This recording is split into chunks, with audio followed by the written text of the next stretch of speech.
Maya Angelou was born on April 4th of 1928 in St. Louis, Missouri. Her name was Marguerite Ann Johnson. Her parents were Bailey Johnson and Vivian Baxter Johnson. Maya grew up with her grandmother and Uncle Willie in Stamps, Arkansas. Her parents gave up her and her brother Bailey to live a rural life in Arkansas. She began to read and write at a very young age, and she was interested in poetry and literature. Her brother Bailey referred to her as Maya's sister, which is where her name Maya came from. When she was 7 years old, Maya and her brother spent the summer with their parents in St. Louis, Missouri. Maya wasn't too fond of the city life and wanted to move back with her grandma. She did come back to live with her grandma after the summer. She worked long days in their family's store. She frequently saw racism around her and unfair treatment. She bounced back and forth between her grandma's and parents' houses. When Maya was very young, her parents divorced. She was sexually assaulted by her stepfather multiple times at just 7 years old. This influenced her writing style and her view of the world. Her stepfather was put on trial and soon murdered on the street, possibly by her uncles. Maya believed that her confession of the assaults had a part to do in his death, so she went mute for 6 consecutive years. Maya went on to live with her father and his girlfriend when she was 14 years old. She got into a fight with her stepmother and ended up getting stabbed in the stomach. She ran away and went to an abandoned junkyard where a bunch of other abandoned children were living. She stayed here for a while until eventually moving back with her mother. Maya soon wanted a job. She wanted to be a streetcar conductor. She applied for an application every single day for 3 weeks until she finally got one. She became the first African American woman to become a streetcar conductor in San Francisco.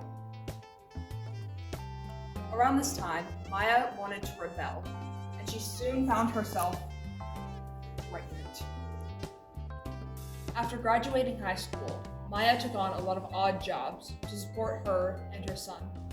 Her son was named Clyde Bailey Guy Johnson. In 1949, she married a man named Tosh Angelos. She adopted a variation of his last name and kept it throughout her life. They divorced in 1952, but she kept the last name anyways. Throughout the 1950s, Maya was a professional singer and dancer. She performed on multiple continents and sold all of her albums. Maya wanted to keep pursuing her writing, so in 1969, she published her first autobiography titled, I Know Why the Caged Bird Sings. In her autobiography, she mentioned her childhood trauma and sexual assaults in great detail. The book was nearly banned in a lot of schools. Many sexual assault survivors saw her book as hope for their future healing. They resonated with her, and Maya published 6 more autobiographies. She also published many poems. Maya received over 50 major awards for her writing career, including the Presidential Medal of Freedom in 2010, and a Grammy for the Best Spoken Word Album in 1995. She delivered an original poem at Bill Clinton's inauguration in 1995. In 1959, Maya joined the Harlem Writers Guild. It was a group created to help Black authors get published and recognized. Around this time, she started getting involved in the civil rights movement. She was a coordinator for the African American advocacy organization named the Southern Christian Leadership Conference. Maya was close with Martin Luther King Jr. and Malcolm X. She worked alongside them to organize protests and fundraisers. She helped Malcolm X create the Organization of Afro-American Unity. She lived in Ghana in the 1960s and organized a protest there to support Martin Luther King Jr.'s March on Washington. Maya wrote a series of autobiographies which showed people the hardships of African Americans around this time. Similar to Uncle Tom's Cabin during the slavery era, Maya's autobiographies show a first-person perspective on these racist issues. She made many people realize the injustice that was happening all around them. On May 28th of 2014, Maya's heart issues caught up to her. After years of illness and hospitalization, she was pronounced dead.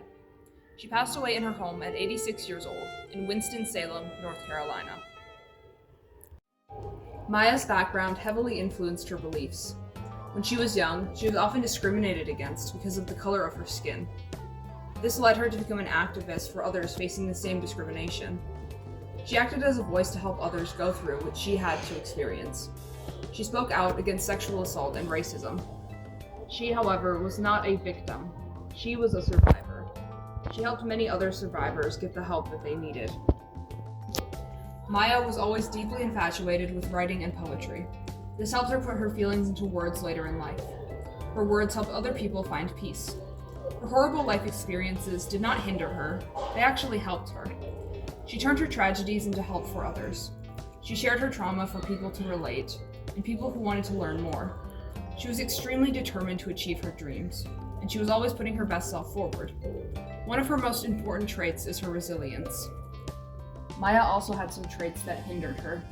She suffered from imposter syndrome and did not believe that she deserved her own success. She was also extremely stubborn and did not like to change her mind. When she had an idea, she would go to the ends of the earth to execute it. This was helpful, but also kind of harmful. She had a ton of traits that helped build who she was. Maya was very admirable. She didn't just gain fame because of something tragic that happened to her. She was famous because of how she presented her trauma. She was a voice for people who had gone through similar situations. She was always pushing for the rights of her people. She was an icon and a figure that many people looked up to. She changed people's lives with her words. One word to describe Maya's role in the civil rights movement is resilience. She showed major resilience through her ability to turn her trauma into a shared experience for other people. She survived through sexual abuse as a child, physical abuse, racism, and many other hardships. She was a survivor and shared her story with the world.